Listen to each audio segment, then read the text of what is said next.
Imaginez une entreprise qui reçoit une commande urgente de 200 pièces personnalisées. Les ventes sont validées, les matières premières sont disponibles, le RP fonctionne parfaitement, tout semble sous contrôle. Mais sur le terrain, personne ne sait réellement ce qui se passe. L'impression a-t-elle commencé? Combien d'unités sont produites? Pourquoi y a-t-il du retard? C'est exactement la situation de Print Minds 3D, une entreprise en croissance équipée d'un ERP performant, mais sans visibilité en temps réel sur sa production. Et c'est précisément là que le MUS devient stratégique. Avant de commencer, parlons rapidement de l'outil utilisé. Odoo est un ERP modulaire open source, très utilisé par les PME industriels. Il permet de gérer les ventes, les stocks, la fabrication et la comptabilité. Mais par défaut, Odoo planifie la production. Il organise, il structure, il prépare, mais il ne donne pas toujours une visibilité fine et instantanée sur ce qui se passe réellement dans l'atelier. Et c'est là que le MES entre en jeu. Dans cette série, nous allons transformer Odoo en un système de pilotage opérationnel. Après avoir créé notre base de données, la première étape consiste à activer les modules nécessaires. Nous installons le module fabrication, inventaire, maintenance et qualité. Pourquoi ces modules? Parce qu'un MES ne concerne pas uniquement la production. Il touche la traçabilité, les arrêts machines, la qualité et la maintenance. Dans cette série, nous allons avancer étape par étape à travers 5 grandes parties. Partie 1, suivi en temps réel.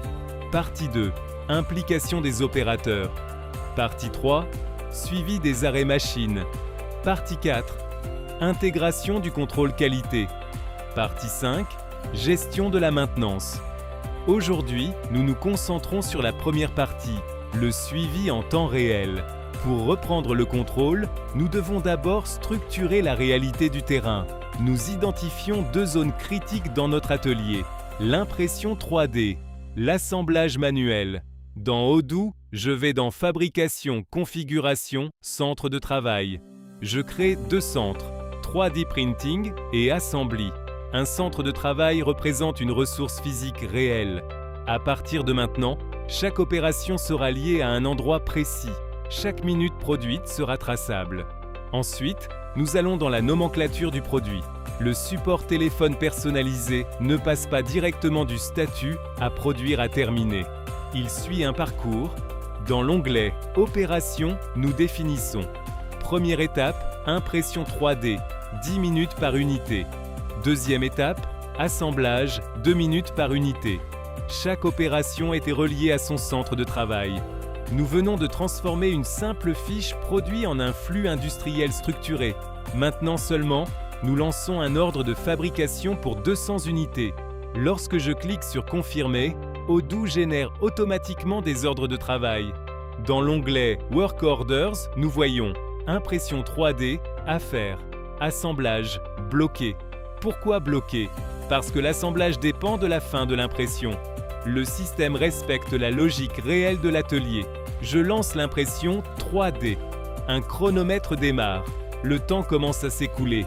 Je peux enregistrer les quantités produites. Je peux suivre la progression. Je peux voir l'état du centre de travail. En temps réel, le système affiche l'opération active, le centre de travail, le temps écoulé et les unités produites.